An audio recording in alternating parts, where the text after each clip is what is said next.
Let's get more on this now with Hosuk Lee-Makiyama, who is Director of the European Centre for International Political Economy. Hosuk, welcome back to the programme. Good to see you. So China, Canada and Mexico, they're the top US trading partners, accounting for 40% of goods imported into the United States last year. These tariffs are going to be ruinous, aren't they? It's going to really increase inflation, the cost of living already high in the US.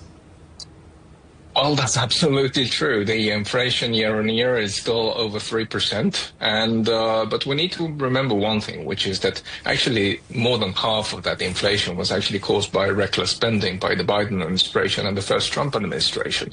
So this is actually mostly caused by government spending rather than actually imports. And the other factor here is that we really need to remember that tariffs may not be the end game. In other words, this could just be a play in order to force Canada and Mexico to the negotiation table to renegotiate the NAFTA agreement. So you say not the end game, but Trump has argued that these tariffs are necessary to bring manufacturing jobs back to the United States, but past tariffs haven't significantly reduced America's reliance on imported goods. Is he likely to be successful? Is it going to create jobs? What's the rationale? Well, I don't want to give too much credit to any politician, at least not Mr. Donald Trump, but when it comes to creating jobs, they are not necessarily created by tariffs. They are actually created by investments. That basically means that you need to boost profit margins in the domestic market, which you can do by artificially increasing prices like tariffs do. What we can see in the empirical data is that whenever you increase tariffs, for example, on imports from Canada and China and Mexico in this case, automatically leads to a pass-through on the domestic producers who will basically take the opportunity and sneakily increase their prices as well and artificially boost their profit margins.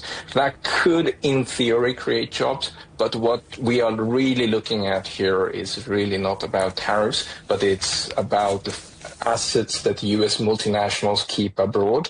Around $1 trillion, mostly in European bank accounts, some also in the Pacific, but basically American multinationals are playing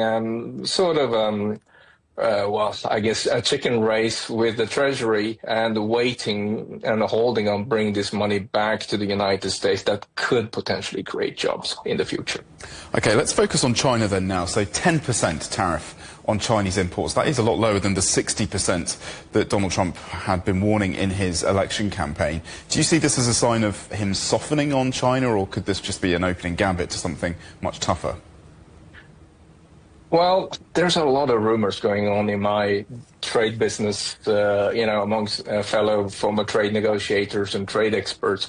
We hear rumors about a potential deal between China and United States being far more likely than a deal with, let's say, Europe or the NAFTA partners.